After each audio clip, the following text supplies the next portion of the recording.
ಶಾಸ್ತ್ರದ ಭಗವಾನ್ ಸ್ವರೂಪ ಇರುವ ಸಮಯ ಸಾರ ಪರಮಾತ್ಮನಿಗೆ ಅಮೃತ ಚಂದ್ರಾಚಾರ್ಯರಿಗೂ ಬರೆದಿರುವ ಆತ್ಮಖ್ಯಾತಿ ಗೀತೆಯ ಮಧ್ಯದೊಳಗೆ ಮೂಡಿ ಬರುತ್ತಿರುವ ಕಲಶ ರೂಪದ ಕಾವ್ಯಗಳ ಮೇಲೆ ರಾಜವಂಶಿ ಪಾಂಡೆ ಕೃತವಾದ ಟೀಕೆಯ ಸ್ವಾಧ್ಯಾಯ ನಡೆದಿದೆ. ಪುಣ್ಯ ಪಾಪ ಅಧಿಕಾರದ 10ನೆಯ ಮಂಗಲಮಿ ಕಲಶಿದೆ. ಸಂನ್ಯಸ್ತವ್ಯಮಿದಂ ಸಮಸ್ತಮಪಿತ ಕರ್ಮೈವ ಮೋಕ್ಷಾರ್ಥಿನಾಂ ಸಂನ್ಯಸ್ತೆ ಸತಿ ತತ್ರ ಕಾಖಿಲ ಕಥಾ ಪುಣ್ಯಸ್ಯ ಪಾಪಸ್ಯ ವಾ सम्यक्त्वादि निज स्वभाव भवनान् मोक्षस्य हेतुर्भवन् नैष्कर्म्य प्रतिबद्धमुद्धतरसं ज्ञानं स्वयं धावति. ज्ञानं मोक्षस्य हेतुः भवन् स्वयं धावति. ಆತ್ಮನ ಶುದ್ಧ ಚೈತನ್ಯರೂಪ ಪರಿಣಮನವು ಸಕಲ ಕರ್ಮಕ್ಷಯ ಲಕ್ಷಣದಂಥ ಅವಸ್ಥೆಯ ಕಾರಣವಾಗುತ್ತಾನೆ. ಸ್ವಯಂ ಧಾವಿಸುತ್ತದೆ ಎಂಬುದು ಸಹಜವಿದೆ. ಆತ್ಮನ ಶುದ್ಧ ಚೇತನಾರೂಪ ಪರಿಣಮನವಿದೆಯಲ್ಲ, ಅದು ಮೋಕ್ಷದ ಕಾರಣ ಇದೆ. ಮೋಕ್ಷದ ಕಾರಣ ಇದೆ ಅನ್ನುವ ಮಾತನ್ನು ಹೇಳಿದ ನಂತರ ಕೂಡ ಕಾರಣದೊಳಗ ಕಾರ್ಯದ ಸಿದ್ಧಿ ಮಾಡಿಸುವ ಸ್ವಭಾವ ಅಥವಾ ಸಾಮರ್ಥ್ಯ ಇದೆ, ಇದಂತೂ ಪ್ರಕಟ ಇದೆ. ಆದರೆ ಕಾರ್ಯದ ಸಿದ್ಧಿ ಆದ ನಂತರ ಕೂಡ ಆ ಶುದ್ಧ ಚೇತನ ರೂಪದ ಪರಿಣಮನ ನಿಲ್ಲುವುದಿಲ್ಲ. ಈ ಮಾತ ಇಲ್ಲಿ ರಾಜಮಲ್ಜಿ ಪಾಂಡೆಯವರ ವಿಶೇಷತೆ ಇದೆ. ವಸ್ತು ಸ್ವರೂಪ ಅಂತೂ ಇದೇನೇ ಇದೆ, ಆದ್ರೆ ಆ ವಸ್ತು ಸ್ವರೂಪವನ್ನ ಪ್ರಕಟಪಡಿಸುವಂಥ ಪ್ರಸ್ತುತಪಡಿಸುವಂಥ ಯಾವೊಂದು ಕಲೆ ಇದೆಯಲ್ಲ, ಅದ ಅದ್ಭುತ ಇದೆ ರಾಜಮಲ್ಜಿ ಪಾಂಡೆಯವರು. ನೋಡ್ರಿ, ವಿಷಯವನ್ನ ತಿಳಿಯುವುದ ಒಂದು ತರ ಪ್ರಯತ್ನಪೂರ್ವಕವಾದಂಥ ಕಾರ್ಯ ಇದೆ. ವಿಷಯವನ್ನ ತಿಳ್ಕೊಳ್ಳೋದು ಯಾಕೆ ಅಂತಂದ್ರೆ ಈ ವಿಷಯ ಅಲೌಕಿಕ ಇದೆ, ಈ ಜೀವನಿಗೆ ಪರಿಚಿತ ಇಲ್ಲ. ವಿಷಯವನ್ನ ತಿಳ್ಕೊಳ್ಳೋದ ಒಂದು ಅಪೂರ್ವ ಕಲೆ ಇದೆ, ಪುರುಷಾರ್ಥ ಇದೆ. ಆದ್ರೆ ಅದಕ್ಕಿಂತಲೂ ಮಹತ್ವಪೂರ್ಣವಾದಂಥ ಕಲೆ ಇದೆ, ತಿಳಿದಂಥ ವಿಷಯವನ್ನು ತಿಳಿಸಿಕೊಳ್ಳುತ್ತೆ. ತಿಳಿದಂಥ ವಿಷಯವನ್ನ ತಿಳ್ಕೊಳ್ಳೋದೇ ಮೊದಲು ಕಠಿಣ ಇದೆ. ಆದ್ರೆ ತಿಳಿದಂಥ ವಿಷಯವನ್ನ ಇನ್ನೊಬ್ಬರ ಎದುರಿಗೆ ಅವರಿಗೆ ತಿಳಿಯುವ ಹಾಗೆ ಹೇಳೋದ ನಿಜವಾಗಿ ಅದೊಂದು ಅದ್ಭುತ ಕಲೆ ಇದೆ. ಆ ಕಲೆ ಏನಿದೆ ಅದು ಆತ್ಮನ ಕಲ್ಯಾಣದ ಅಭಿಲಾಷೆಯಿಂದ ಸತತ ಉದ್ಯಮಶೀಲ ಇರುವಂತಹ ಜೀವನಿಗೆ ಹಸ್ತಗತ ಆಗೋದು ಸಾಧ್ಯ ಇದೆ. ಆದ್ರೆ ಎಲ್ಲರಿಗೂ ಆ ಕಲೆ ಬರಬೇಕು ಹೀಗೆ ನಿಯಮಿಲ್ಲ. ಆ ಕಲೆ ಬಾರದೆ ಹೋದ್ರ ಅವನಿಗೆ ತಿಳಿದಂಥ ವಿಷಯದೊಳಗೆ ಏನಾದರೂ ಹಾನಿ ಆಗ್ತಿದೆ ಹೀಗೂ ಇಲ್ಲ. ವಿಷಯವನ್ನ ತಿಳ್ಕೊಳ್ಳೋದು ಮುಖ್ಯ ಇದೆ, ತಿಳಿಸಿ ಹೇಳೋದು ಒಂದು ಕಲೆ ಇದೆ. ಈ ಮಾತು ಸತ್ಯ. ಆದ್ರ ಆ ಕಲೆ ಬಾರದೇ ಇದ್ರೂ ಕೂಡ ತನಗ ಹಾನಿ ಏನಿಲ್ಲ. ಒಂದೇ ಒಂದು ಪ್ರಯೋಜನ, ಜಿನೇಂದ್ರ ಪ್ರಣೀತ ಸೂಕ್ಷ್ಮ ಧರ್ಮ ಏನಿದೆಯೋ, ಧರ್ಮದ ವಸ್ತುವಿನ ಸ್ವಭಾವ ಇದೆ ಒಂದು ಮಾತ್ರ. ಧರ್ಮ ವಸ್ತು ಸಹಾವೋ ಧರ್ಮ, ವಸ್ತುವಿನ ಸ್ವಭಾವ ಏನಿದೆ ಅದು ಧರ್ಮ ಇದೆ, ಇದು ಒಂದು ಮಾತು. ಹಾಗಾದ್ರೆ ವಸ್ತುವಿನ ಯಾವ ಸ್ವಭಾವ? ವಸ್ತುವಿನ ಎರಡು ಸ್ವಭಾವದವ್ರಿ, ಒಂದು ಸ್ಥಿರ ಸ್ವಭಾವ, ಒಂದು ಪರಿಣಮನ ರೂಪ ಸ್ವಭಾವ. ಹಾಗಾದ್ರೆ ಯಾವ ಸ್ವಭಾವ ಧರ್ಮ ಇದೆ? ಸ್ಥಿರ ಸ್ವಭಾವ ಇದೆ ಅದು ಧರ್ಮ ಇದೆಯೋ, ಅಥವಾ ಪರಿಣಮನ ರೂಪ ಸ್ವಭಾವ ಇದೆ ಅದು ಧರ್ಮ ಇದೆ?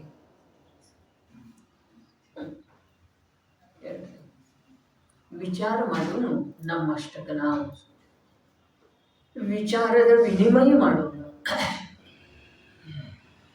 ವಸ್ತುವಿನ ಸ್ವಭಾವ ಏನಿದೆ, ಅದರ ಧರ್ಮ ಇದೆ ಅಂಥೇಳಿ ಭಗವಾನ್ ಕುಂದ ಆಚಾರ್ಯ ದೇವರ ಸೂತ್ರ ಇದೆ.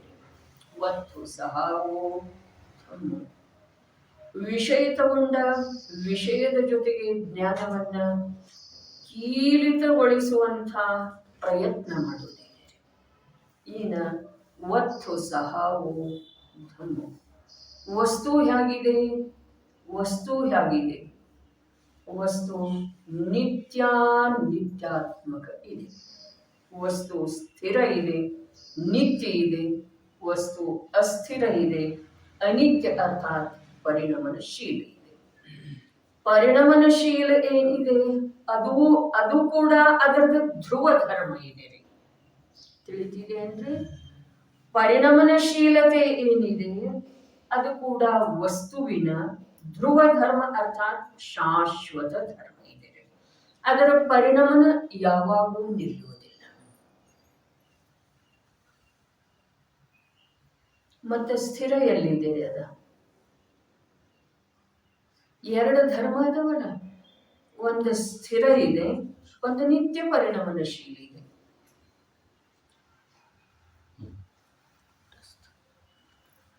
ಸ್ಥಿರ ಎಲ್ಲಿದೆ? ಒಂದು ಸ್ಥಿರ ಇದೆ ಅಂತ ಹೇಳಿ ಹೇಳ್ತು.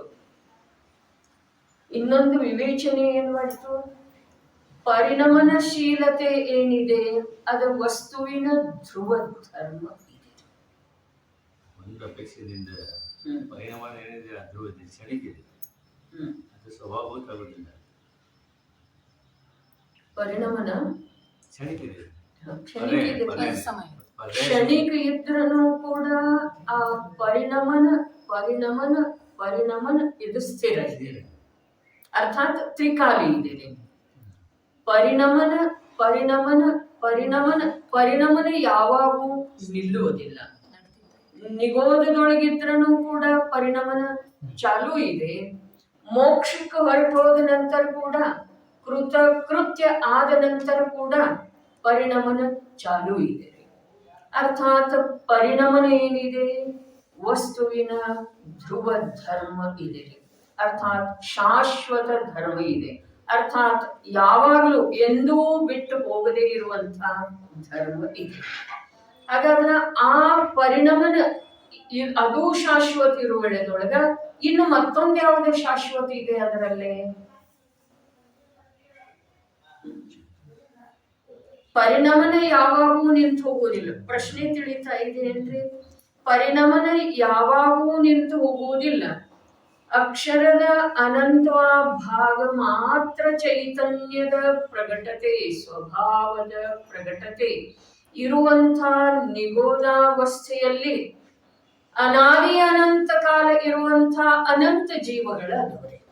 ಹೌದೇನ್ರಿ? ಅನಾದಿಯಿಂದ ಇದಾವೆ, ಭವಿಷ್ಯದ ಅನಂತ ಕಾಲದೊಳಗೆ ಎಂದೂ ಅಲ್ಲಿಂದ ಹೊರಗೆ ಬರದೇ ಇರುವಂಥ ಜೀವ ಅನಂತದವರೆಗೆ.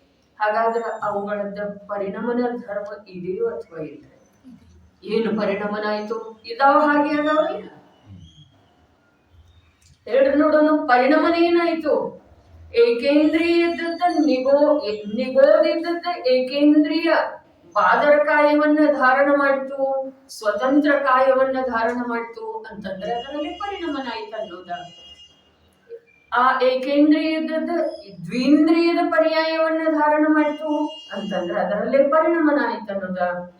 ದ್ವಿಂದ್ರಿಯದ ತ್ರಿಇಂದ್ರಿಯ ಚತುರೇಂದ್ರಿಯ ಕ್ರಮದಿಂದ ಪಂಚೇಂದ್ರಿಯ ಸಂಜ್ಞೆ ಪರ್ಯಾಯಗಳಿಗೆ ಪ್ರಾಪ್ತ ಆಗ್ತಾ ಹೋಯ್ತು ಅಂತಂದ್ರೆ ಅದರಲ್ಲಿ ಪರಿಣಮನ ಆಯ್ತು ಅನ್ನೋದ.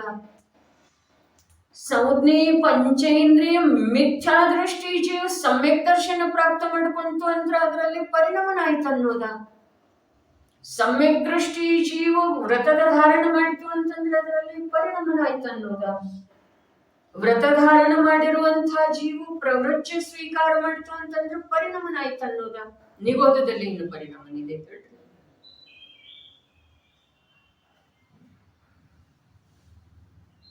ನಿಗೋಧದಲ್ಲಿ ಏನು ಪರಿಣಮನ ಇದೆ?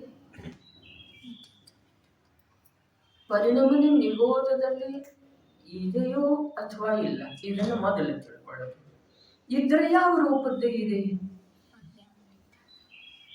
ನಿಗೋಧದಲ್ಲಿ ಪರಿಣಮನ ಅರೆ ಪರಿಣಮನದೊಳಗ ಯಾವುದೂ ಪ್ರಕಾರದ ವಿಶೇಷತೆಯ ಮೂಲಕ ಪರಿಣಮನವನ್ನ ತಿಳಿಸೋದಿದೆ ಅಷ್ಟೇ ರೀ. ವಿಶೇಷತೆಯ ಮೂಲಕ ಏಕೆಂದ್ರೆ ಇತ್ತಲ್ಲ ಅದು ಪರಿಣಮಿತ ಆಗಿ ದ್ವಿಂದ್ರಿಯ ಆಯ್ತು. ಸಂಸಾರಿ ಇತ್ತಲ್ಲ ಅದು ಪರಿಣಮಿತ ಆಗಿ ಸಮ್ಯಕ್ ದೃಷ್ಟಿ ಆಯ್ತು, ಮೋಕ್ಷ ಮಾರ್ಗದೊಳಗೆ ಬಂತು. ಮೋಕ್ಷ ಮಾರ್ಗ ಇತ್ತಲ್ಲ ಜೀವ, ಅದು ಪರಿಣಮನ ಹೊಂದಿ ಮುಕ್ತ ಜೀವ ಆಯ್ತು. ವಿಶೇಷದ ಮೂಲಕ ಪರಿಣಮನವನ್ನ ತಿಳಿಸಿಕೊಡೋದಿದೆ. ಆ ಪರಿಣಮನ ಅದೇನಿದೆ ತಿಳಿದು ಬರುವಂತ ವಿಶೇಷ ಪರಿಣಮನ ಇದೆ. ಆದ್ರೆ ಧ್ರುವ ಪರಿಣಮನ ಒಂದು ಇದೆಯಲ್ಲ, ಶಾಶ್ವತ ಪರಿಣಮನ ಒಂದು ಇದೆಯಲ್ಲ, ಅದೇನಿದೆ? ಜೀವ ರೂಪದಿಂದ ಪರಿಣಮಿಸ್ತಿದೆ. ಜೀವ ರೂಪದಿಂದ ಇರ್ತಿದೆ ಒಂದು ಮಾತ, ಬರೇ ಇರುವುದಿಲ್ಲ. ಜೀವ ರೂಪದಿಂದ ಪರಿಣಮಿಸ್ತಿದೆ. ಜೀವ ರೂಪದಿಂದ ಪರಿಣಮಿಸ್ತಿದೆ ಅನ್ನುವುದರೊಳಗನ ನಿತ್ಯತೆ ಬಂತೇನಿಲ್ರಿ? ಏನು?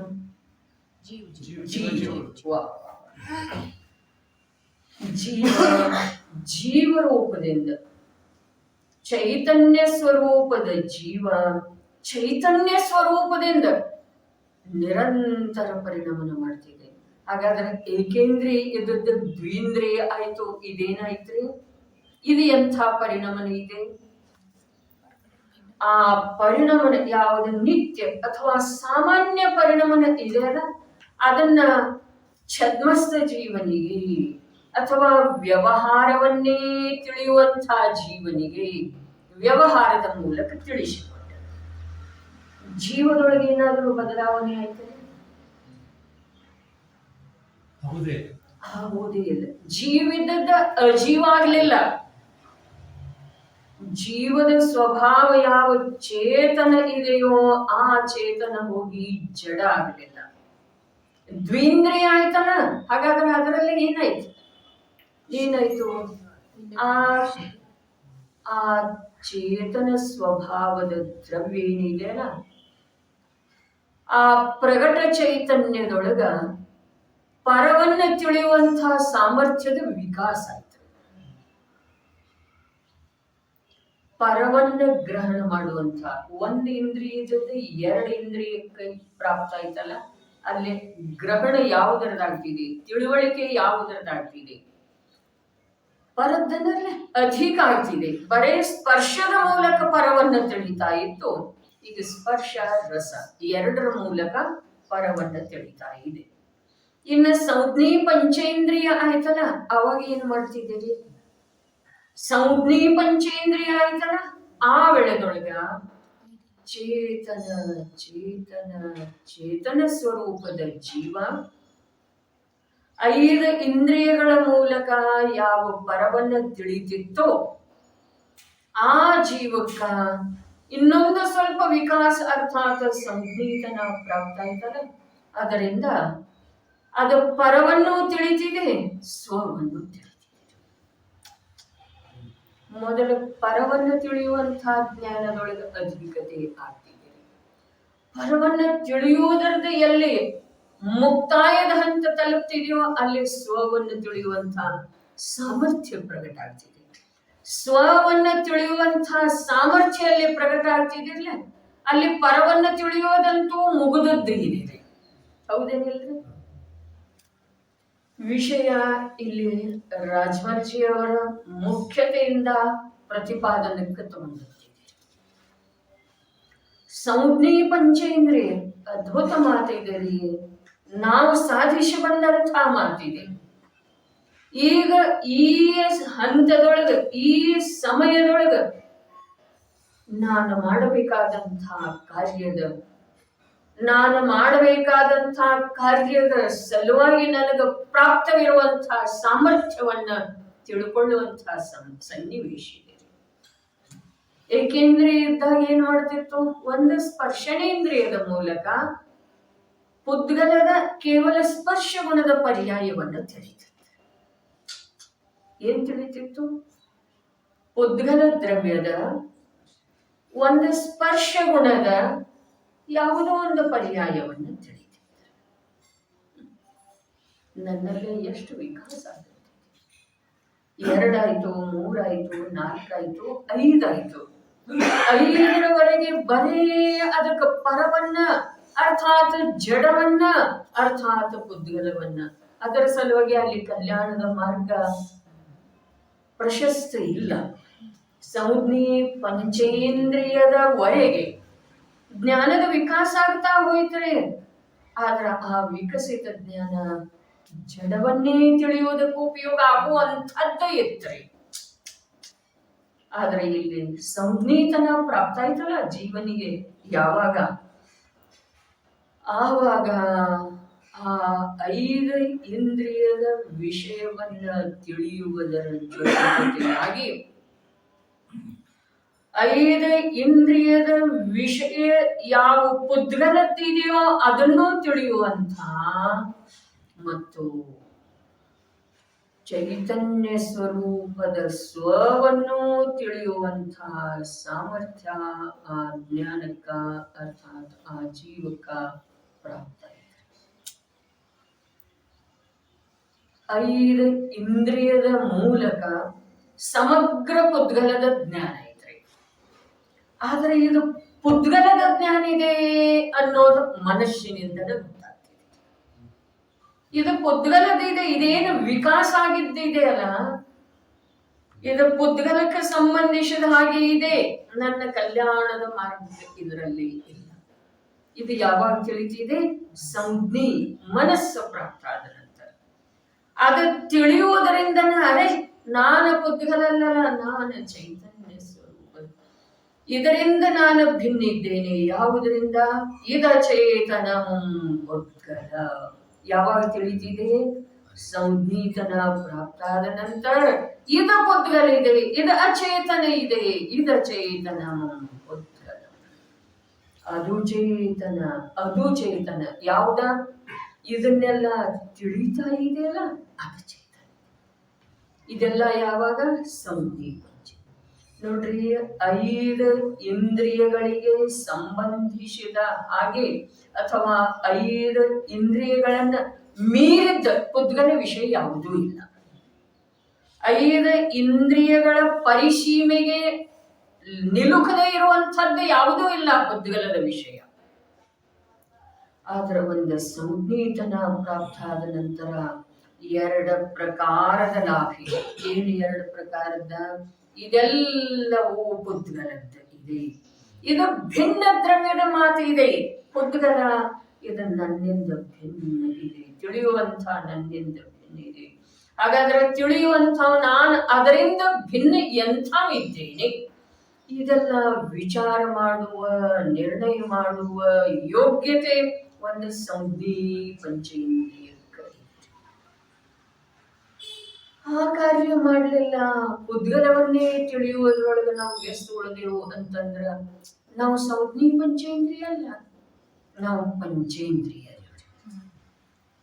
ನಾವು ಪಂಚೇಂದ್ರಿಯರು. ಪಂಚೇಂದ್ರಿಯದಿಂದ ಏನು ಲಾಭ ಇದೆ? ಏಕೇಂದ್ರಿಯಕ್ಕಿಂತ ಪಂಚೇಂದ್ರಿಯದಿಂದ ಏನು ಲಾಭ ಇದೆ? ಏಕೇಂದ್ರಿಯಕ್ಕಿಂತ ಪಂಚೇಂದ್ರಿಯದೊಳಗೆ ಏನು ಲಾಭ ಇದೆ? ಏನೂ ಇಲ್ಲ. ಪುದ್ಗಲವನ್ನೇ ಇನ್ನಷ್ಟು ಅಧಿಕ ತಿಳಿಯುತ್ತೆ, ಹೆಚ್ಚು ತಿಳಿಯುತ್ತದೆ ಇನ್ನಷ್ಟು. ಆದ್ರೆ ಅದು ಪುದ್ಗಲ ಇದೆ ಅನ್ನೋದು ಕೂಡ ತಿಳಿಲಿಲ್ಲ, ಅದು ಭಿನ್ನ ಇದೆ ಅನ್ನೋದು ತಿಳಿಲಿಲ್ಲ, ಅದು ಅಚೇತನ ಇದೆ ಅನ್ನೋದು ತಿಳಿಲಿಲ್ಲ. ಹಾಗಾಗಿ ಅದೆಲ್ಲ ಪುದ್ಗಲದ ವಿಸ್ತಾರ ಇದೆ, ಅದು ಅಚೇತನ ಇದೆ. ಅದರಲ್ಲಿ ನನ್ನ ಸತ್ತ ಇಲ್ಲ, ಅದರೊಳಗೆ ನನ್ನ ಸುಖ ಇಲ್ಲ, ಅದರೊಳಗೆ ನನ್ನ ಶಾಂತಿ ಇಲ್ಲ. ಅದು ನನಗೊಂದು ಸಮಯ ಕೂಡ ಯಾವುದೇ ಪ್ರಕಾರದಿಂದ ಸುಖ ಶಾಂತಿ ನೆಮ್ಮದಿಯನ್ನು ಕೊಡುವಂತಹ ಸ್ವಭಾವವುಳ್ಳದ್ದು ಅಲ್ಲ. ಇದನ್ನೆಲ್ಲ ಯಾವುದು ತಿಳಿತಿದೆ? ಒಂದು ಸಂಜ್ಞೆ ರೂಪದಿಂದ ವಿಕಸಿತ ಹೊಂದಿರುವ ಜ್ಞಾನ. ಹಾಗಾದ್ರೆ ಆ ಜ್ಞಾನದ ಮೂಲಕ ಇಲ್ಲಿ ಈಗ ತಿಳಿಯೋದಿದೆ ಏನ? ಜೀವದ ಯಾವ ಶುದ್ಧ ಚೇತನ ಪರಿಣಮನ ಇದೆಯೋ, ಶುದ್ಧ ಯಾವುದ? ಶುದ್ಧ ಯಾವುದು? ಭಲೆ ಸ್ಪರ್ಶನೇಂದ್ರಿಯದ ವಿಷಯವನ್ನ ತಿಳಿಲಿ, ಭಲೆ 5 ಇಂದ್ರಿಯದ ವಿಷಯವನ್ನ ತಿಳಿಲಿ, ಆದ್ರೆ ತಿಳಿಯುವುದೇನಿದೆಯಲ್ಲ ಅದು ಶುದ್ಧ ಇದೆ. ಏನ್ ತಿಳಿತಿದೆ ಅದ ನಂತರದ ವಿಷಯ ರೀ. ತಿಳಿಯುವಿಕೆ ಏನಿದೆಯಲ್ಲ ಅದು ಶುದ್ಧ. ಶುದ್ಧ ಅರ್ಥಾತ್ ಅದು ಶುದ್ಧ ಚೇತನ ಪರಿಣಮನ ಇದೆ. ಅದ ಜೀವದ ನಿಜ ಪರಿಣಮನ ಇದೆ ರೀ. ಅದ ನಿಜ ಪರಿಣಮನ ಇದೆ. ಹಾಗಾದ್ರ ಆ ಪರಿಣಮನ ಏನು ನಡೆದದ್ದು ಇದೆ, ಆ ತಿಳಿಯುವ ತಿಳಿಯುವ ತಿಳಿಯುವ ಕಾರ್ಯ ಏನು ಜೀವದ ನಡೆದದ್ದು ಇದೆ, ಅಲ್ಲಿ ನಿಶ್ಚಿತವಾಗಿ ತಿಳಿಬೇಕಾದದ್ದು ಒಂದು ಮಾತು ಇದೆ. ಏನ? ಸಮಸ್ತ ಕರ್ಮದ ಜಾತಿ ಏನಿದೆ ನಿಷಿದ್ಧ ಇದೆ, ಹೇಯ ಇದೆ. ಇದು ತಿಳಿದ ನಂತರ ಹೇಯ ಇದೆ, ಬಿಟ್ಟುಕೊಡ್ಲಿಕ್ಕೆ ಯೋಗ್ಯ ಇದೆ. ಒಳ್ಳೆಯದಂಥೇಳಿ ಭ್ರಾಂತಿ ಮಾಡ್ಲಿಕ್ಕೆ ಅದರೊಳಗೆ ಯಾವ ಒಂದು ಅಂಶನೂ ಇಲ್ಲ. ಒಂದು ವಿಭಾಗ ಒಳ್ಳೆಯದ ಅಂತೇಳಿ ಭ್ರಾಂತಿ ಮಾಡುವಂಥದ್ದು ಅದರ ಸ್ವಭಾವ ಇಲ್ಲ. ನಾನು ಅದರಲ್ಲೇ ಒಳ್ಳೆಯದು ಅಂತ ಹೇಳಿ ಭ್ರಾಂತಿ ಮಾಡಬೇಕಾದ್ರೆ ಅದರಲ್ಲೇ ಅಂಥ ಒಳ್ಳೆಯತನ ಇಲ್ಲವೇ ಇಲ್ಲ. ಇಷ್ಟ ನಿರ್ಣಯ ಆದ ನಂತರ ಆ ಕರ್ಮದ ಜಾತಿ ಏನಿದೆ, ಇನ್ನು ಕರ್ಮದ ಜಾತಿ ಅಂತ ಹೇಳಿ ಹೇಳಿದ ನಂತರ ಅಲ್ಲಿ ಶುಭ ಅಶುಭ ಅಂತ ಹೇಳಿ ಭೇದ ಮೊದಲು ಮಾಡಿದರು, ತಿಳಿಯುವ ಸಲುವಾಗಿ ಮಾಡಿದ್ರು, ತಿಳ್ಕೊಂಡೆವು. ಆದ್ರೆ ಬರೇ ಶುಭ ಅಶುಭದ್ದೋ ಅಥವಾ ಸಮಸ್ತ ಕರ್ಮದ ಜಾತಿ ಇದೆ ಅಂತ ಹೇಳಿ ಹೇಳಿದ್ರ ನೋ ಕರ್ಮನೂ ಬಂತು, ದ್ರವ್ಯ ಕರ್ಮನೂ ಬಂತು, ಭಾವಕರ್ಮನೂ ಬಂತು. ಎಲ್ಲ ಎಲ್ಲ ಎಲ್ಲ ಕರ್ಮ ಮಾತ್ರ ಎಲ್ಲ ಏನಿದೆ ರೀ ಇದೆ. ಇಷ್ಟು ತಿಳಿದ ನಂತರ ಇದನ್ನು ನಿಶ್ಚಯದಿಂದ ತಿಳಿಬೇಕಾದಂತಹ ವಿಷಯ ಇದೆ. ಇಷ್ಟು ತಿಳಿದ ನಂತರ ಏನಾಯ್ತ್ರಿ? ಚೇತನದ ಪರಿಣಾಮನ ಶುದ್ಧ ಆಯ್ತು. ಅಲ್ಲಿ ಭೇದ ಮಾಡ್ಲಿಲ್ಲಲ್ಲ, ಅದುವೇ ಶುದ್ಧ ಇದೆ. ಎಲ್ಲಿ ಭೇದ ಮಾಡ್ಲಿಲ್ಲ? ದ್ರವ್ಯ ಕರ್ಮ, ನೌಕರ್ಮ, ಭಾವಕರ್ಮದ ಯಾವುದೇ ಜಾತಿಯ ಪರಿಣಾಮನೇ ಇರಲಿ, ನೌಕರ್ಮದ ಪರಿಣಾಮನೇ ಇದೆ. ಧನಿಕತೆ, ನಿರ್ಧನತೆ, ವಿಶಾಲವಾದಂತಹ ಮನೆ, ಚಿಕ್ಕದಾದಂತಹ ಮನೆ, ವಿಶಾಲವಾದಂತಹ ಪರಿವಾರ, ಮರ್ಯಾದಿತ ಪರಿವಾರ ಅರ್ಥಾತ್ ಕಮ್ಮಿ ಪರಿವಾರ, ನಿರೋಗ, ಸುಂದರತೆ, ದೀರ್ಘಾಯು, ಇವೆಲ್ಲ ಏನದವ್ರಿ? ಎಲ್ಲ ಏನದವ? ಕರ್ಮದ ಜಾತಿ. ಬೇಕಾಗಿದೆ ಬೇಕಾಗಿದೆಯೋ ಅಥವಾ ಇಲ್ಲ? ಈಗ ಏನೇನು ಹೇಳ್ತಾ ಅದ್ರೊಳಗಿಂದ ಏನಾದರೂ ಬೇಕಾಗಿದೆಯೋ ಅಥವಾ ಇಲ್ಲ? ದೀರ್ಘಾಯು, ನಿರೋಗತೆ. ಹಾಗಾದ್ರೆ ಕರ್ಮದೊಳಗೆ ಉಪಾದೇಯ ಬುದ್ಧಿ, ಜಿನವಾಣಿಯ ಸಂಯೋಗ.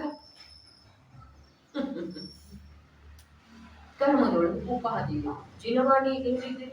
ನೌಕರ್ಮ ಇದೆ, ಪರದ್ರವ್ಯ ಇದೆ. ಹಾಗಾದ್ರೆ ಅದರೊಳಗೆ ಉಪಾದೇಯ ಬುದ್ಧಿ ಅಂದ್ರೆ ಜೀವದ ಶುದ್ಧ ಚೇತನ ಪರಿಣಮನ ಉತ್ಪನ್ನ ಆಗಲಿಕ್ಕೆ ಅಲ್ಲಿ ಅವಕಾಶ ಇದೆ. ಜಿನವಾಣಿಯೊಳಗೆ ಉಪಾದೇಯ ಬುದ್ಧಿ, ಜಿನಪೂಜೆಯೊಳಗೆ ಉಪಾದೇಯ ಬುದ್ಧಿ, ತೀರ್ಥಯಾತ್ರಾದೊಳಗೆ ಉಪಾದೇಯ ಬುದ್ಧಿ, ಹೋಗ್ಲಿ ದೀಕ್ಷಾದೊಳಗೆ ಉಪಾದೇಯ ಬುದ್ಧಿ, ಪಂಚಮಹಾವ್ರತ 28 ಮೂಲ ಗುಣಗಳ ಪರಿಣಾಮದೊಳಗೆ ಉಪಾದೇಯ ಬುದ್ಧಿ, ಸಂತ ಸಾಧು ಭಾವನಾ ಮಾತು ಬೇರೆ ಇದೆ. ಭಾವನಾ ಸೋಲಹ ಕಾರಣ ಭಾವನೆಗಳನ್ನ ಭಾವಿಸುವುದ, ಅವೆಲ್ಲ ಆ ಮಾತು ಬೇರೆ ಇದೆ. 12 ಭಾವನೆಗಳನ್ನ, 12 ಅನುಪ್ರೇಕ್ಷೆಗಳನ್ನ ಮತ್ತೆ ಮತ್ತೆ ಭಾವಿಸುವುದ, ಇದು ಮಾತು ಬೇರೆ ಇದೆ. ಬೇರೆ ಅಂದ್ರೆ ಭಾವನಾ ಭಾವಿಸುವುದ, ಭಾವನಾ ತನ್ನಷ್ಟಕ್ಕೆ ತಾನೇ ತನ್ನಲ್ಲೇ ಬರುವುದ, ಆ ಮಾತು ಬೇರೆ ಇದೆ. ಆದ್ರ ಅದರೊಳಗ ಹಿತ ಅಥವಾ ಉಪಾದೇಯ ಬುದ್ಧಿ ಇರುವ ಮಾತು ಬೇರೆ. ಭಾವನಾ ಬರಕೂಡ್ದು ಅನ್ನುವ ಮಾತಿಲ್ಲ. ಷೋಡಶ ಭಾವನೆಗಳನ್ನ ಭಾವಿಸಬಾರದು ಅನ್ನುವ ಮಾತಿಲ್ಲ. ಆದ್ರ ಅದರೊಳಗೆ ಧರ್ಮ ಬುದ್ಧಿ ಇದೆಯಲ್ಲ, ಆ ಧರ್ಮ ಬುದ್ಧಿ ಏನಿದೆ ಬಿಟ್ಟು ಕೊಡ್ಲಿಕ್ಕೆ ಎಲ್ಲಿ ಹೋದ ನಂತರ ಕೂಡ, ಏನು ಮಾಡಿದ ನಂತರ ಕೂಡ ಎಷ್ಟೊಂದು ಶೋಧಿಸಿ ಶೋಧಿಸಿ ಶೋಧಿಸಿ ಇದು ದೋಷ ರೂಪ ಇದೆ, ಇದು ದೋಷ ರೂಪ ಇದೆ, ಇದು ದೋಷ ರೂಪ ಇದೆ ಅಂತ ಹೇಳಿ ಬಿಟ್ಟುಕೊಟ್ಟು ಎಲ್ಲಿ ತುದಿಗೆ ಹೋದ ನಂತರ ಕೂಡ ಎಲ್ಲೆಲ್ಲೇ ನಮ್ದು ಉಪಾದೇಯ ಬುದ್ಧಿ, ಸಮಸ್ತ ಕರ್ಮ ಹೇಗಿದೆ ಅಂತ ಹೇಳಿ ಹೇಳಿದರು.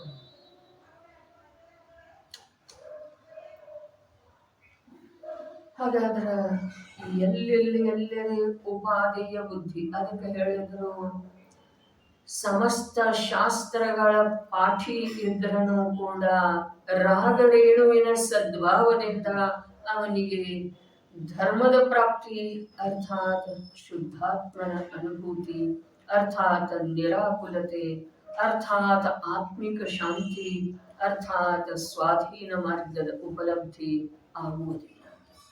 ಅದಕ್ಕೆ ಸೂಕ್ಷ್ಮ ಏನೆಲ್ಲ ಇದಿಲ್ಲ ಇದಲ್ಲ ಇದಲ್ಲ ಅಂತ ಹೇಳಿ ಬಿಟ್ಕೊಟ್ಟು ಆದ್ರೆ ಎಲ್ಲೆಲ್ಲೇ ಉಳಿದೇವನೇ ಶಿಕ್ಕೊಂಡೇವನೇ. ಆದರೆ ಇಲ್ಲಿ ಖಂಡಿತವಾಗಿ ಹೇಳ್ತಾ ಇದ್ದರು, ಸಮಸ್ತ ಕರ್ಮ ನಡೆದು ಮತ್ತೊಂದು ಚೂರ್ ಮೇಲೆ ಸಮಸ್ತ ಕರ್ಮ ಜಾತಿಯು ಹೇಯವಿದೆ. ಎಷ್ಟು ಬಾರಿ ಅದಕ್ಕ ಅಂಡರ್ಲೈನ್ ಮಾಡ್ತೀವಿ ನೋಡ್ರಿ. ಸಮಸ್ತ ಕರ್ಮ ಜಾತಿಯು ಹೇಯವಿದೆ, ಅದನ್ನ ಹೆಡ್ಡಿಂಗವಾಗಿ ಇಟ್ಕೊಂಡ ಒಂದು ನಿಬಂಧ ಬರೀ. ಸಮಸ್ತ ಕರ್ಮ ಜಾತಿಯು ಹೇಯವಿದೆ. ಪ್ರಯತ್ನ ಮಾಡೋದು ತಮ್ಮ ಸಲುವಾಗಿ, ತಾವು ಉಪಯೋಗದ ಏಕಾಗ್ರತೆಯ ಸಲುವಾಗಿ, ಆ ದಿಕ್ಕಿನಿಂದ ಚಿಂತನೆ ಆರಂಭ ಆಗುವ ಸಲುವಾಗಿ ಹೆಡ್ಡಿಂಗ್ ಬರೆಯೋದ್ರಿ. ಒಂದು ಪೇಜ್ ತಗೊಳ್ಳೋದ ಅಥವಾ ಒಂದು ಏನ್ ನಿಮ್ಮದು ಸಾಧನೆ ಇದೆ ತಗೊಳ್ಳೋದ, ಹೆಡ್ಡಿಂಗ್ ಬರೆಯೋದು ಏನ, ಸಮಸ್ತ ಕರ್ಮ ಜಾತಿಯು ಹೇಯವಿದೆ. ಅದ್ರ ಕೆಳಗೆ ನೀವು ಚಿಂತನೆ ಮಾಡ್ತಾ ಹೋಗ್ರಿ, ಏನೇನು ನಿಮಗೆ ಲಾಭ ಆಗುವ ಹಾಗೆ, ಅರ್ಥಾತ್ ಸ್ವಂತ ಲಾಭ ಆಗುವ ಹಾಗೆ ಯಾವ್ಯಾವ ರೂಪದ ಯಾವುದು ಉಪಾದೇಯ ಅಂತ ಹೇಳಿ ತಿಳ್ಕೊಂಡು ಯಾವುದನ್ನು ಬಿಟ್ಟಿನ, ಆದ್ರೆ ಅದು ಕೂಡ ಯಾವ ರೀತಿ ಇದೆ,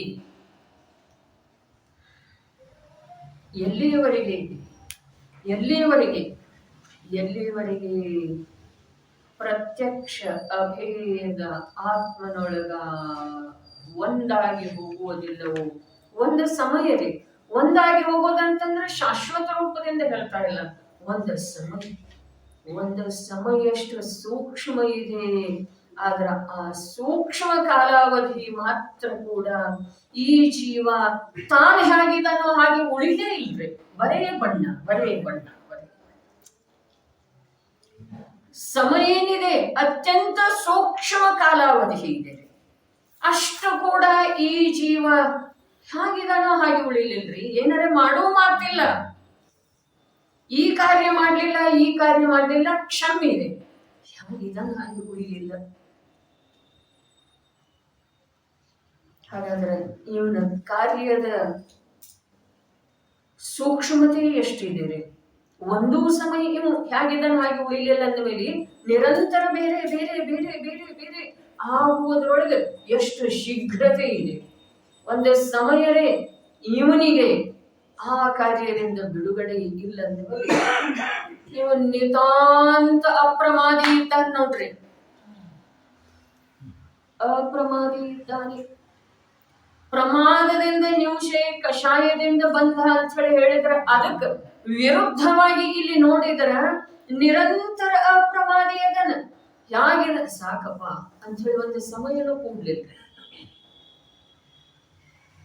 ಈಗೇನ್ ನನ್ನ ಕೈಲಿ ಆಗೋಲ್ತ ಅಂತ ಹೇಳಿ ಹೇಳ್ತೀವಲ್ಲ, ಅದ ಆಗೋಲ್ತ ಅನ್ನೋ ಸಮಯದೊಳಗೂ ಕೂಡ ಆಗತಾನೆ ಇದೆ ಇವನಿಂದ. ಏನ ವಿಭಾವ ಅಭಿಪ್ರಾಯ ಎಷ್ಟು ಸೂಕ್ಷ್ಮ ಇದೆ. ಆ ಅಭಿಪ್ರಾಯದೊಳಗ ಬರಿದು ತನ ಬರ್ಲೇ ಇಲ್ಲ, ಖಾಲಿಪನ ಬರ್ಲೇ ಇಲ್ಲ. ಅದರೊಳಗ ತೃಷ್ಣೆ ಎಷ್ಟಿದೆ, ಅದರೊಳಗೆ ಪರದ ಜೊತೆಗೆ ಏಕತೆ ಎಷ್ಟಿದೆ ಒಂದ್ ಸ್ವಲ್ಪ ಜ್ಞಾನ ನೇತ್ರದಿಂದ ಒಳಗ ಅವಲೋಕನೆ ಮಾಡಬೇಕು. ಹೊರಗಿಂದ ಏನು ಕಾಣಿಸಲಿಲ್ಲ, ಬಹಳ ಒಳ್ಳೇದಾಯ್ತು. ದೂರದೇನು ಕಾಣಿಸುವುದಿಲ್ಲ, ಒಳ್ಳೆಯದಾಯ್ತು. ಇದನ್ನ ನೋಡುವ ಸಲುವಾಗಿ ಆ ದೃಷ್ಟಿಯ ಅವಶ್ಯಕತೆ ಇಲ್ಲ. ಒಳಗಡೆ ಏನೇನಿದೆ, ಎಷ್ಟು ಮಲಿನತೆ ಇದೆ, ಆ ಮಲಿನತೆಯ ಗಾಢತೆ ಎಷ್ಟಿದೆ, ಆ ಮಲಿನತೆಯನ್ನ ಕಿತ್ತೆಸೆಯುವ ವಿಧಾನ ಏನಿದೆ, ಇದನ್ನೆಲ್ಲ ನೋಡ್ಕೊಳ್ಳೋದರ ಹೆಸರು ಧ್ಯಾನ ಅಂತ ಹೇಳಿ ಒಂದು ವೇಳೆ ನಾವು ಹೇಳಬಹುದಾಗಿದೆ. ಈ ಧ್ಯಾನ ನಮ್ಮಲ್ಲೇ ಬಂತು ಅಂತಂದ್ರೆ ನಾವು ಧರ್ಮ ಧ್ಯಾನದ ಕಡೆಗೆ ಹೋಗೋ ಸಾಧ್ಯತೆ. ಇದು ಅಪಾಯ ವಿಚಯ ಧರ್ಮ ಧ್ಯಾನ ಇದೆ. ನನಗೆ ಅಪಾಯ ಯಾವುದರಿಂದ ಆಗ್ತಾ ಇದೆ, ಇದೇನಿಲ್ಲ ಧರ್ಮ ಧ್ಯಾನದೊಳಗೆ ಬಂದ್ರೆ ಅಪಾಯ ವಿಚಯ. ನನಗೆ ಅಪಾಯ ಯಾವುದರಿಂದ ಆಗ್ತಾ ಇದೆ, ಅಪಘಾತ ಯಾವುದರಿಂದ ಆಗ್ತಾ ಇದೆ, ನನ್ನ ಹಾನಿ ಯಾವುದರಿಂದ ಆಗ್ತಾ ಇದೆ, ನನ್ನ ಸುಖ ಸ್ವಭಾವದ ಘಾತ, ನನ್ನ ಜ್ಞಾತ ಸ್ವಭಾವದ ಘಾತ ಎಲ್ಲಿ ಆಗ್ತಾ ಇದೆ, ಎಲ್ಲಿ ಅದು ಘಾತ ಆಗಿ ಹೊರಗೆ ಬಂದ ನಂತರ ಅದನ್ನು ನಾವು ಸಾಫ್ ಮಾಡ್ಲಿಕ್ಕೆ ಪ್ರಯತ್ನ ಮಾಡ್ತಾ ಇದ್ದೇವೆ, ಅದರ ರಕ್ಷಣೆ ಮಾಡ್ಲಿಕ್ಕೆ ಪ್ರಯತ್ನ ಮಾಡ್ತಾ ಇದ್ದೇವೆ. ಆದ್ರೆ ಅದು ವಿಷ ಕುಡಿದಿದ್ದೀರಿ, ಹಾಲಾಹಲ ವಿಷ. ಅದನ್ನು ಬದುಕಿಸಲಿಕ್ಕೆ ಏನು ಪ್ರಯತ್ನ? ವ್ಯಕ್ತಿ ಕುಡಿದಿದ್ದಾನೆ, ವಿಷ ಕುಡಿದಾಗಿದ್ದೀರಿ, ಕುಡಿತೇನೆ ಅಂತ ಹೇಳಿ ಕುಡಿಬೇಡ ಅನ್ಬಹುದು, ತಿಳಿಸಿ ಹೇಳ್ಬಹುದು, ಹೊಡೆದು ಹೇಳ್ಬಹುದು. ಆದ್ರೆ ಕುಡಿದಾಗಿದ್ರಲ್ಲ ಅವನಿಗೇನ್ ಮಾಡೋದು? ಯಾವ ಉಪಾಯ ಮಾಡಿದ್ರನು ನೋಡ್ರಿ, ಹೊರಗಿನ ಒಂದು ವೇಳೆ ವಿಷ ವಾಂತಿ ಮಾಡಿಸುವುದರಿಂದ ಹೊರಗೆ ಬರಬಹುದು. ಆದ್ರೆ ಈ ವಿಷ ಇಂಥದ್ದಿದ್ರಲ್ಲ, ಪಾನ ಮಾಡ್ತಾ ಇದ್ದ ಹಾಗೆ ಮರಣ ಆಗಿ ಹೋಗಿದ್ದೀರಿ. ತಿಳಿತಾ ಇದೆ ಏನ್ರಿ? ಎಂಥ ಕಾರ್ಯ ನಾವು ನಿರಂತರ ಮಾಡ್ತಾ ಇದ್ದೇವೆ. ಒಂದು ಮಾತ ನಮ್ಮ ಅಸಾವಧಾನತೆಯಿಂದ ಆಗ್ತಾ ಇದೆ. ಅಸಾವಧಾನತೆ ಏನು? ಅಸಾವಧಾನತೆ ನನ್ನ ಚೈತನ್ಯ ಸ್ವರೂಪದ ಕಡೆಗೆ ನನಗೆ ಸಾವಧಾನತೆ ಇದೆ. ನಾನು ರಾಗ ಬಿಡುವ ಪ್ರಯತ್ನ ಮಾಡ್ತಾ ಇದ್ದೇನೆ. ಮೊದಲಂತೂ ರಾಗದೊಳಗೆ ಬದಲಾವಣೆ ಮಾಡುವ ಪ್ರಯತ್ನ ಮಾಡ್ತಾ ಇದ್ದೇನೆ ಗೌಡಣ್ಣ. ಅಶುಭ ರಾಗವನ್ನು ಬಿಟ್ಟು ಶುಭ ರಾಗ ರೂಪ ಆಗಬೇಕು ಅನ್ನುವ ಪ್ರಯತ್ನ ಮಾಡ್ತಾ ಇದ್ದೇನೆ. ಮನೆಯನ್ನ ನರಕ ಸಮ ಅಂತ ಹೇಳಿದಂತ ಯೋಗಿಂದು ದೇವ ಎಲ್ಲಿ ಹೋದ್ರಿ? ಬಾಹ್ಯದ ಅಪೇಕ್ಷಾದಿಂದ ವನದೊಳಗೆ ಹೋದರು ಅನ್ಬೋದು. ಆ ವನ ಇದಕ್ಕಿಂತ ಕ್ಲಿಷ್ಟ ಇದೆಯೋ ಅಥವಾ ಇಲ್ಲ? ಮನೆಗಿಂತ ನಮ್ಮ ದೃಷ್ಟಿಯಿಂದ ಕ್ಲಿಷ್ಟ ಇದೆ, ಅದರ ವಾಸ್ತವಿಕತೆಯ ದೃಷ್ಟಿಯಿಂದ ಅದು ನಿಜವಾಗಿ ಸುಖಮಯ ಇದೆ. ಮನೆಗಿಂತ ಆ ವನ ಏನಿದೆ, ಕಂಟಕದಿಂದ ತುಂಬಿರುವಂತಹದ್ದು, ವಿಷ ಜಂತುಗಳಿಂದ ನಿರಂತರ ಸುತ್ತುವರೆದಿರುವಂತಹದ್ದು, ಭೀಕರವಾದಂಥ ಗರ್ಜನೆ, ಸಿಂಹ ಗರ್ಜನೆ, ಆನೆ ಗೀಳಿಡೋದ, ಇದೆಲ್ಲ ಶಬ್ದಗಳಿಂದ ಅತ್ಯಂತ ಕೋಲಾಹಲಮಯ ಇದೆ. ಆದರೂ ಕೂಡ ಅದನ್ನು ಸ್ವಾಭಾವಿಕ ಅಂತ ಹೇಳಿ ತಿಳಿದಿರುವಂಥ ಮುನಿಪುಂಗವರಿಗೆ ಅದರಿಂದ ಯಾವ ಬಾಧೆನೂ ಇಲ್ಲ. ಮತ್ತು ನಿಜವಾಗಿ ಸ್ವಾಭಾವಿಕತೆ ಏನಿದೆ ಅದು ಸುಖರೂಪ ಇದೆ, ಅದರಿಂದ ಯಾವ ಬಾಧೆನೂ ಇಲ್ಲ. ಕೃತ್ರಿಮತೆ ಏನಿದೆಯಲ್ಲ ಅದು ನಿಯಮದಿಂದ ವರ್ತಮಾನದಲ್ಲೂ ಬಾಧಾರೂಪಿದೆ, ಭವಿಷ್ಯದೊಳಗೆ ಮಹಾನ್ ಬಾಧೆಯನ್ನು. ಸ್ನಾನ ಮಾಡೋದು, ಉಜ್ಜೋದು, ಬೆವರನ್ನ ಧೂಳನ್ನ ತೊಳೆದು ಹಾಕೋದು, ಇದು ಅನುಕೂಲ ಇದೆಯೋ ಅಥವಾ ಪ್ರತಿಕೂಲ ಇದೆ? ಇವೆಲ್ಲ ವಿರುದ್ಧ ಮಾತಾದವ್ರಿಗೆ ಏನ್ ಮಾಡೋದು? ವಿರುದ್ಧ ಮಾತಾಡೋದು. ನಮ್ಮ ಜೀವನದೊಳಗೆ ನಾವು ಯಾವುದನ್ನ ನಿನ್ನೆ ಒಂದು ಮಾತು ಹೇಳ್ತಲ್ಲ, ತಾತ್ಕಾಲಿಕ ಕ್ಲೇಶದ ಪರಿಹಾರದ ಸಲುವಾಗಿ ನಿರಂತರ ಉದ್ಯಮಶೀಲ, ಆದ್ರೆ ಕ್ಲೇಶದ ಮೂಲವನ್ನ ಕಿತ್ತೆಸೆಯುವ ವಿಚಾರವನ್ನು ಕೂಡ ಮಾಡ್ತಾ ಇಲ್ಲ. ದೇಹದ ಅನುಕೂಲತೆಯ ಸಲುವಾಗಿ ಅನಂತ ಅನಂತ ಅನಂತ ಕಾಲ ವ್ಯತೀತ ಆಗಿದೆ. ಆದರೆ ದೇಹ ಮಾತ್ರ ಒಂದು ಕ್ಷಣನೂ ಆತ್ಮನಿಗೆ ಅನುಕೂಲ ಆಗಲಿಲ್ಲ. ಹಾಗಾದ್ರೆ ಅದು ದುಷ್ಟಿದೇನ? ನಿಜವಾಗಿ ಪ್ರಾಮಾಣಿಕ ಇದೆ. ಇವೆಲ್ಲವುಗಳ ಉತ್ತರ ನಮಗ ಆಂತರ್ಯದಿಂದ ದೃಢವಾದ ಉತ್ತರ ಬರಲಿಕ್ಕೆ ಬೇಕ್ರಿ. ಯಾರೋ ಕೊಟ್ಟದ ಉತ್ತರದೊಳಗ, ಯಾರೋ ಹೇಳಿದ ಮಾತಿನೊಳಗ ಮೇಲ್ಮೇಲೆ ಹೌದನ್ನೋದ ಇದೇನು ಒಳ್ಳೆಯದಲ್ಲ. ಒಳಗಿಂದ ನಿಶ್ಚಿತವಾದಂತಹ ಉತ್ತರ ಬರಲಿ. ಇಲ್ಲೇನು ಹೇಳು, ನಿಶ್ಚಯದಿಂದ ತಿಳಿಬೇಕು. ನಿಶ್ಚಯದಿಂದ ತಿಳಿಯಬೇಕು. ಏನ ಇಂಥ ಮಾತನ್ನು, ಎಂಥ ಮಾತನ್ನು, ಇದು ಸುಖ ಇದೆಯೋ ಅದು ಸುಖ ಇದೆ, ಇದು ಹಾನಿಕರ, ಇದು ನರಕ ಸಮ ಅಂದರೆ ಅವರ. ಹಾಗಾದ್ರೆ ಅದು ಸ್ವರ್ಗದ ಸಮಾನ ಇತ್ತು.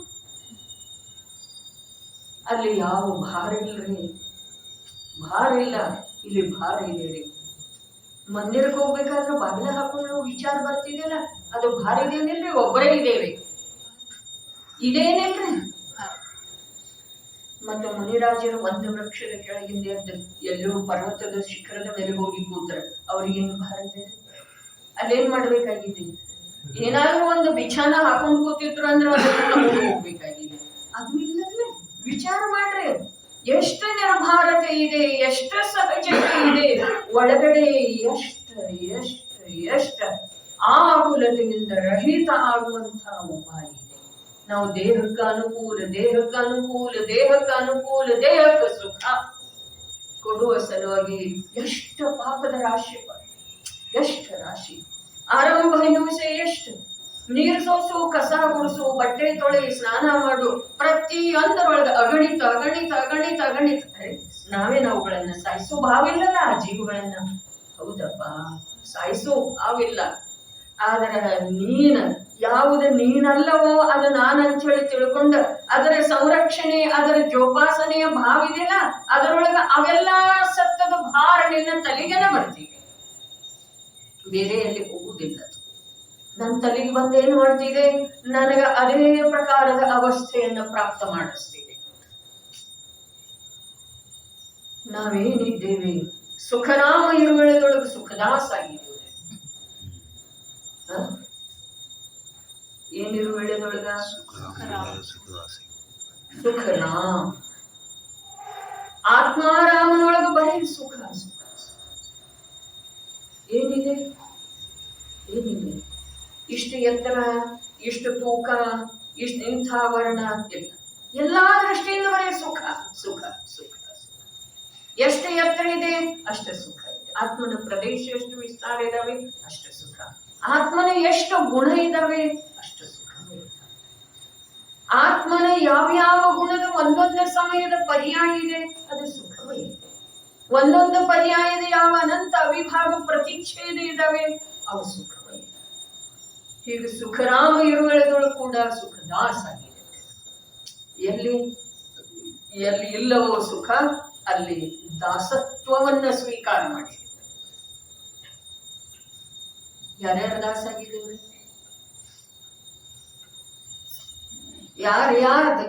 ಯಾವುದರದ ದಾಸ ಆಗಿದ್ದೇವೆ? ಯಾರ್ದ ಮತ್ತು ಯಾವುದರ ರಕ್ಷಣೆಯ ಸಲುವಾಗಿ ಸತತ ಪ್ರಯತ್ನಶೀಲ. ಒಂದು ಸ್ವಲ್ಪ ಗಂಭೀರವಾಗಿ ಆಲೋಚನೆ ಮಾಡೋದು ನಡೆ. ಇಂಥ ಮಾತನ್ನು ನಿಶ್ಚಯದಿಂದ ತಿಳಿಯಬೇಕು. ಪುಣ್ಯ ಕರ್ಮವು ಒಳ್ಳೆಯದಿದೆ ಎಂಬ ಭ್ರಾಂತಿಯನ್ನು ಮಾಡಬಾರದು. ಪುಣ್ಯಕರ್ಮವು ಒಳ್ಳೆಯದಿದೆ ಎಂಬ ಭ್ರಾಂತಿಯನ್ನು ಮಾಡಬಾರದು. ಈ ಹೆಡ್ಡಿಂಗ್ ಇಟ್ಟೊಂದು ನಿಬಂಧ ಬರೀಬಹುದು. ಮುಂದ ಜ್ಞಾನಂ ಮೋಕ್ಷಸ್ಯ ಹೇತು ಭವನ್ ಸ್ವಯಂ ಧಾವತಿ. ಮೋಕ್ಷದ ಹೇತು ಆಗ್ತಾ ಸ್ವಯಂ, ಯಾರ್ದು ಆಧಾರ ಇಲ್ಲದ, ಶಾಸ್ತ್ರಾಭ್ಯಾಸ ಇಲ್ಲದ, ಗುರುವಿನ ಉಪದೇಶ ಇಲ್ಲದ, ವ್ರತ ರೂಪದ ಪರಿಣಾಮ ಇಲ್ಲದ ಸ್ವಯಂ ಧಾವಿಸ್ತಿದೆ. ಎಲ್ಲಿ ಧಾವಿಸ್ತಿದೆ? ಮೋಕ್ಷದ ಕಡೆಗೆ. ಎಲ್ಲಿ ಧಾವಿಸ್ತಿದೆ? ಜ್ಞಾನ ಮೋಕ್ಷದ ಹೇತು ಆಗ್ತಿದೆ, ಈ ಮಾತು ಸತ್ಯ. ಆದ್ರೆ ಸ್ವಯಂ ಧಾವತಿ. ಅದಕ್ಕೆ ವ್ರತ ರೂಪದ ಪರಿಣಾಮ ಬೇಕಾಗಿಲ್ಲ, ಅದಕ್ಕೆ ನಗ್ನತೆಯ ರೂಪದ ಅವಸ್ಥಾ ಬೇಕಾಗಿಲ್ಲ. ಏನ್ ಬೇಕಾಗಿದ್ದೀರಿ? ಅದಕ್ಕೆ ಸ್ವಯಂ ಧಾವಿಸ್ತಿದೆ ಅನ್ನೋದರ ಮಾತಿಷ್ಟ ಇದೆ. ನಿಲ್ಲುವುದಿಲ್ಲ, ಯಾರದ ಸಹಾಯನೂ ಬೇಕಿಲ್ಲ, ಮತ್ತೆ ಯಾರ ತಡೆದರ ಅದು ನಿಲ್ಲುವುದಿಲ್ಲ. ಅದರ ಹೆಸರು ಧಾವಿಸುವುದು. ಧಾವಿಸುವುದಂದ್ರೆ ಓಡ್ತಿದೆ ಈಗ ಅರ್ಥ ಅಲ್ಲ. ಧಾವಿಸುವುದರ್ಥಾತ್ ನಿರ್ಬಂಧವಾಗಿ, ಯಾವುದೇ ಪ್ರಕಾರದ ಪ್ರತಿಬಂಧದಿಂದ ರಹಿತವಾಗಿ, ಯಾವುದರದೂ ಸಹಾಯ ಇಲ್ಲದ ಅಖಂಡ ಏಕರೂಪ ಪರಿಣಾಮನ ಮಾಡ್ತೀವಿ. ಧಾವಿಸೋದಂದ್ರೆ ತಿಳಿತಂದ್ರೆ 3 ಪರಿಭಾಷೆ. ಧಾರಾಕಾರ ಅಂದ್ರೆ ಸತತ ನಿರಂತರ ಏಕರೂಪದಿಂದ್ರೆ, ಏಕರೂಪದಿಂದ ಧಾವಿಸೋದಂತ ಹೇಳಿ ಶಬ್ದಶಃ ನಾವು ಇಂದು ಯಾವ ಅರ್ಥವನ್ನ ತಿಳಿತೇವೆ ಆ ಅರ್ಥವನ್ನ ಇಲ್ಲಿ ತೊಡಗಿಸಿದ್ರೆ ಅದು ಧಾವಿಸಿ ಧಾವಿಸಿ ಬೀಳಲೂಬಹುದು, ದಣಿದು ಕೂಡಲೂಬಹುದು. ಅಲ್ಲಿ ಧಾವಿಸುವ, ಧಾವಿಸಿದೆ ಅನ್ನುವಂತಹ ಶಬ್ದಕ್ಕ ನಾವು ಯಾವ ಪ್ರಕಾರದ ಲೌಕಿಕ ಅರ್ಥವನ್ನು ತಿಳಿದಿದ್ದೇವೆಯೋ ಆ ಅರ್ಥ ಇಲ್ಲಿ ಇಲ್ಲ.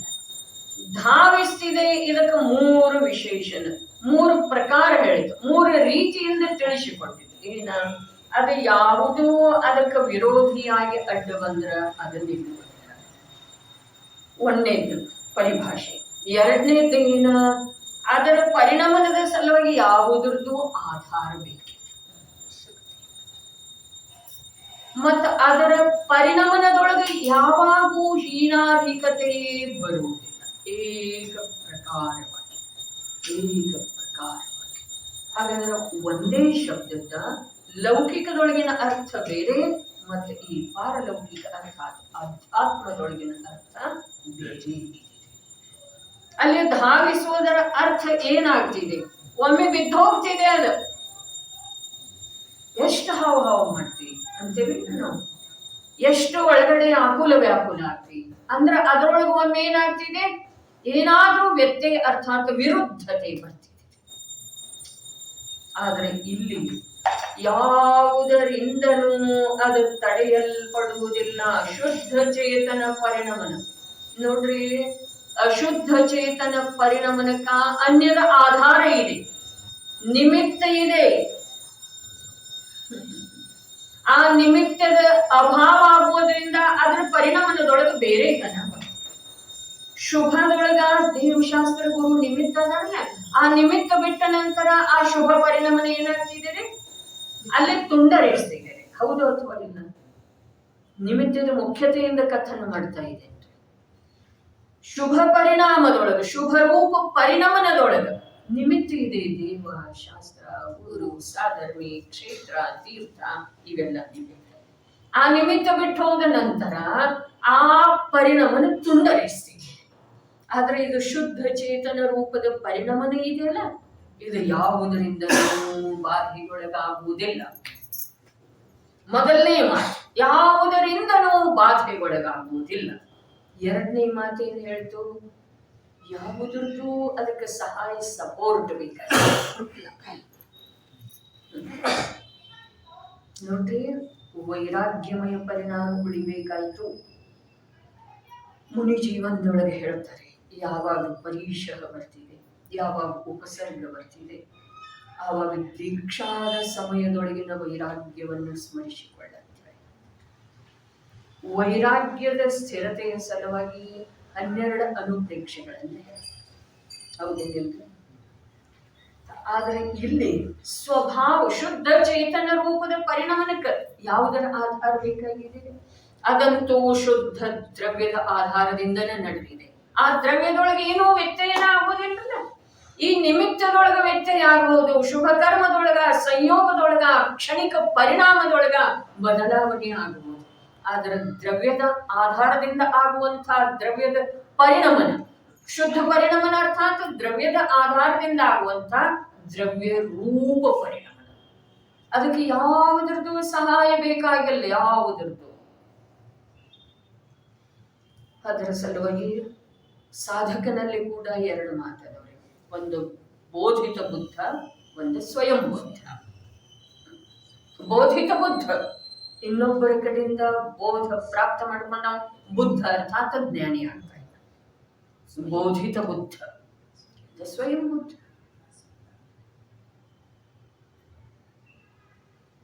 ಇಲ್ಲಿ ಈ ಶುದ್ಧ ಚೇತನ ರೂಪದ ಪರಿಣಮನದೊಳಗ ಯಾವುದರದ್ದು ಸಹಾಯ ಬೇಕಾಗಿಲ್ಲ. ಎರಡು ಮಾತಾಡೋಲ್ಲ. ಮೊದಲನೇದೇನು ಹೇಳ್ತು? ಯಾವುದರಿಂದನೂ ಬಾಧೆಗೊಳಗಾಗುವುದಿಲ್ಲ, ತಡೆಯಲ್ಪಡುವುದಿಲ್ಲ. ಆ ಶುದ್ಧ ಪರಿಣಮನಕ್ಕೆ ಎರಡನೆಯ ಮಾತ ಯಾವುದ್ರದ್ದು? ಸಹಾಯ. ಮಧ್ಯದೊಳಗೆ ಮೋಕ್ಷದ ಹೇತು ಆಗ್ತಿದೆ, ಅದ ಸ್ವಯಂ. ನಂತರ ಮೋಕ್ಷದ ಕಾರಣ ಆಗ್ತಿದೆ, ನಂತರ ಕೂಡ ಅದು ನಡೆದೇ ಇದೆ. ನನಗೆ ಮೋಕ್ಷ ಆಯ್ತಲ್ಲ, ಆಗ್ಲಿಲ್ಲ. ನಿನಗೆ ಮೋಕ್ಷ ಆದ್ರೂ ನನ್ನ ಕಾರ್ಯದೊಳಗೆ ಯಾವ ಪ್ರಕಾರದ ಬದಲಾವಣೆ ಅರ್ಥಾತ್ ವ್ಯತ್ಯಯ ಅಥವಾ ಸ್ಥಗಿತತನ ಬರುವುದಿಲ್ಲ ಅಂತ ಅದು ಹೇಳ್ತಿದೆ. ಮೋಕ್ಷ ಯಾರಿಗೆ ಆಯ್ತ್ರಿ? ಮೋಕ್ಷ ಯಾರಿಗೆ ಆಯ್ತು? ಮಹಾವೀರ ಪ್ರಭುವಿಗೆ ಆಯ್ತು. ಮೋಕ್ಷ ಯಾರಿಗೆ ಆಯ್ತು? ಮೋಕ್ಷ ಜೀವದ ವಿಭಾವ ಪರಿಣಾಮಗಳಿಗೆ ಆಯ್ತು. ಸ್ವಭಾವ ಪರಿಣಾಮಕ್ಕೇನು ಮೋಕ್ಷ ಇದೆ ರೀ? ಅದಕ್ಕೇನು ಬಂಧನ ಇರಲಿಲ್ಲ. ಅದು ಬಂಧನದ ಜೊತೆಗೆ ತಾನಾಗಿ ಒಂದಾಗ್ತಿತ್ತು. ಅದರಿಂದ ಅದು ಸ್ವಯಂ ತಾನಾಗಿ ಬಿಟ್ಟು ಕೊಟ್ಟಿದ್ದೀರಿ. ಅದಕ್ಕ ಅದೇನು ಮೋಕ್ಷ ಪ್ರಾಪ್ತ ಮಾಡಿಲ್ಲ. ಶುದ್ಧ ಪರಿಣಾಮ ಏನಿದೆ ಅದಕ್ಕ ಆ ಯಾವ ಅಶುದ್ಧತೆ ಇತ್ತಲ್ಲ ಅದೇನ ಮುಕ್ತಿಯನ್ನು ಕೊಟ್ಟಿಲ್ಲ. ಇದು ತಾನಾಗೆ ಅದರಿಂದ ಬಿಡುಗಡೆ ಬಂದಿದೆ. ಇನ್ನು ಜೀವಕ್ಕೆ ಮೋಕ್ಷ ಮಾರ್ಗ ಆಯ್ತು, ಅದರಿಂದ ಆಗಲಿ. ಮೋಕ್ಷ ಕೂಡ ಆಯಿತು, ಆಗಲಿ. ಅದರಲ್ಲಿ ಯಾವ ವ್ಯತ್ಯೆಯನ್ನು ಬರುವುದಿಲ್ಲ. ಇಂಥ ಜ್ಞಾನದ ಭವನದ ವಿವೇಚನೆ ಇಲ್ಲಿ ಪಂಡಿತ್ ರಾಜಮಲ್ಜಿ ಪಾಂಡೆಯವರ ಮಾಡಿದ್ದಾರೆ. ಈಗ ತಿಳಿತಿದೆ ನೋಡ್ರಿ.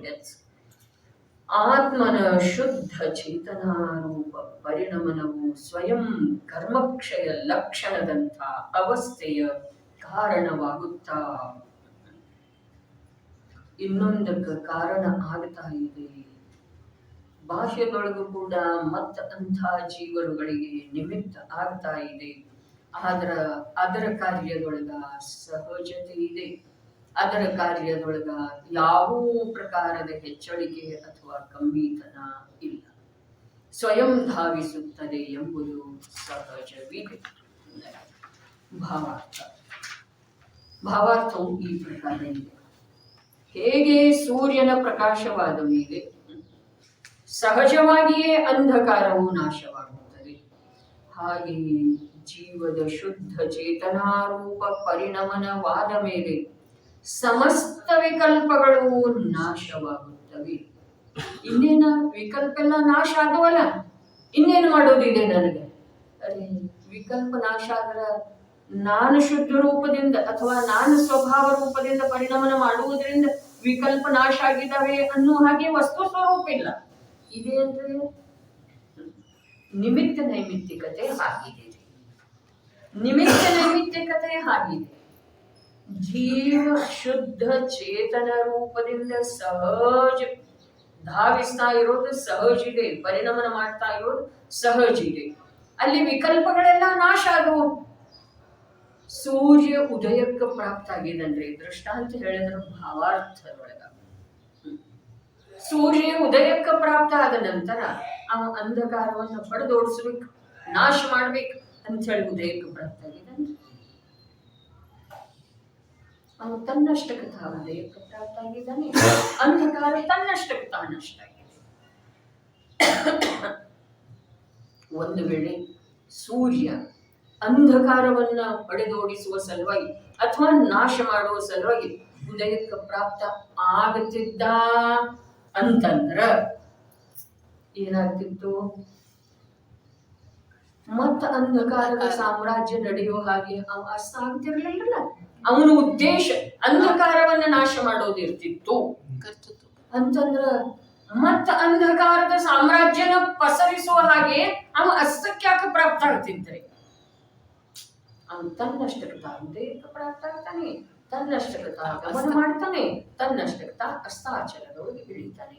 ಯಾವಾಗ ಅಂಧಕಾರ ತನ್ನಷ್ಟಕ್ಕೆ ಹೋಗ್ತಿದೆ, ಯಾವಾಗ ಅದು ಬರ್ತಿದೆ, ಅದರ ಜೊತೆಗೆ ಇವನದ ಯಾವ ಪ್ರಕಾರದ ಸಂಬಂಧ.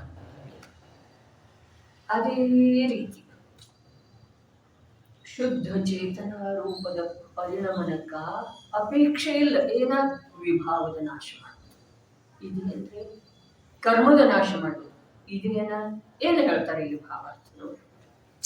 ಹೇಗೆ ಸೂರ್ಯನ ಪ್ರಕಾಶವಾದ ಮೇಲೆ ಸಹಜವಾಗಿಯೇ ಅಂಧಕಾರವು ನಾಶವಾಗುತ್ತದೆ, ಹಾಗೆಯೇ ಜೀವದ ಶುದ್ಧ ಚೇತನಾರೂಪ ಪರಿಣಮನವಾದ ಮೇಲೆ ಸಮಸ್ತ ವಿಕಲ್ಪಗಳು ನಾಶವಾಗುತ್ತವೆ. ಜ್ಞಾನಾವರಣಾದಿ ಕರ್ಮಗಳು ಅಕರ್ಮ ರೂಪವಾಗಿ ಪರಿಣಮಿಸುತ್ತವೆ. ರಾಗಾದಿ ಪರಿಣಾಮಗಳು ನಾಶವಾಗುತ್ತವೆ. ಆದ್ರೆ ಅವುಗಳನ್ನು ನಾಶ ಮಾಡುವುದ ಅದರ ಉದ್ದೇಶ ಇಲ್ಲ. ತಿಳಿತಾ ಇದೆ? ಅವು ನಾಶ ಆಗುವುದರಿಂದ ಅದಕ್ಕೇನಾದರೂ ಲಾಭ ಆಗಿದೆ ಹೀಗೆ ಇಲ್ಲವೇ ಇಲ್ಲ. ಯಾವುದು ಶುದ್ಧ ಚೇತನ ರೂಪದ ಪರಿಣಮನ ಇದೆಯೋ ಆ ಪರಿಣಮನಕ್ಕ ವಿಭಾವವನ್ನು ನಾಶ ಮಾಡುವುದಾಗಲಿ, ಜ್ಞಾನಾವರಣಾದಿ ಕರ್ಮಗಳನ್ನ ಅಕರ್ಮ ರೂಪಗೊಳಿಸುವುದಾಗಲಿ, ರಾಗಾದಿ ಭಾವಗಳನ್ನ ನಾಶ ಮಾಡುವುದಾಗಲಿ ಉದ್ದೇಶ ಇಲ್ಲ. ಉದ್ದೇಶ ಒಂದು ವೇಳೆ ಅದರದ ಹಾಗೆ ಇರ್ತಿತ್ತು ಅಂತಂದ್ರ ಆ ಉದ್ದೇಶದಿಂದ ಯುಕ್ತ ಪರಿಣಮನವನ್ನ ಶುದ್ಧ ಪರಿಣಮನ ಅನ್ನೋದನ್ನ ಇತ್ತು. ತಿಳಿತಂದ್ರೆ ಒಂದು ವೇಳೆ ಆ ಶುದ್ಧ ಚೇತನಾರೂಪದ ಪರಿಣಮನಕ್ಕ ವಿಭಾವಗಳನ್ನ ನಾಶ ಮಾಡುವುದ, ಜ್ಞಾನಾವರಣಾದಿ ಕರ್ಮಗಳನ್ನ ಅಕರ್ಮ ರೂಪ ಮಾಡುವುದ, ರಾಗಾದಿಗಳನ್ನ ನಾಶ ಮಾಡುವುದ, ಇದರ ಉದ್ದೇಶ ಅಪೇಕ್ಷೆ ಇರ್ತಿತ್ತು ಅಂತಂದ್ರ ಅದನ್ನು ಶುದ್ಧ ಯಾಗನ್ನೋದ್ರೆ ಏನಾದ್ರೂ ಅಪೇಕ್ಷೆ ಇಟ್ಕೊಂಡು ಯಾವ್ದು ಪರಿಣಮನ ಮಾಡ್ತಿದೆಯೋ ಅದು ಶುದ್ಧ ಪರಿಣಮನ ಅಲ್ಲ. ಬಹಳಷ್ಟು ವಿಷಯ ಆಯ್ತು.